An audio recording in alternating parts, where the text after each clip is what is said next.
In Parshat Eikev, we learn that, by loving our abstract and immaterial God, we can enjoy 1,000 generations of blessing. Our influence can extend far beyond our mortal lives.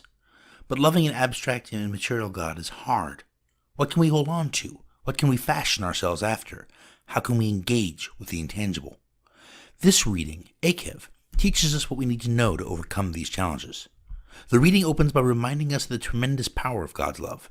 Our nation can live a lossless life, free of poverty, sickness, and trouble. The evidence for this is simple. We live such a life in the desert. This is also the first lesson. We have to remember the potential of the divine relationship. The contrary reality is also true. The children of Anak, fortified in or perhaps against heaven, fall fastest of all. But, as in the desert, we will face obstacles to embracing this relationship. The greatest of these obstacles is a desire to see ourselves as the actor in our miraculous lives. The worshipping of the molten calf was an act of self-worship, of claiming credit for our redemption. The answer to this challenge is simple. We need to become actors, not in claiming credit, but in reaching out to God. The 10 Commandments carved by God's hand are destroyed. They are replaced by a set carved by Moshe and enclosed in a wooden box representing the limits of humankind.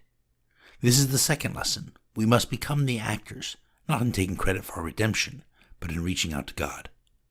Throughout this reading, timelines and cause and effect are completely recast. For example, Moshe goes up to the mountain for 40 days and 40 nights again and again, even when the earlier readings make no mention of it. In this reading, our 40 years in the desert are a test, not a punishment.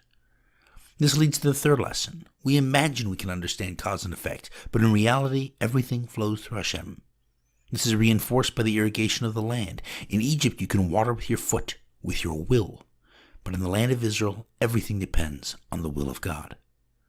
With these lessons, that our relationship with God offers tremendous promise, that we are not the actors in our salvation, that we must be the actors in reaching out to God, and that we must realize the limits of our own understanding, we can connect with and love God.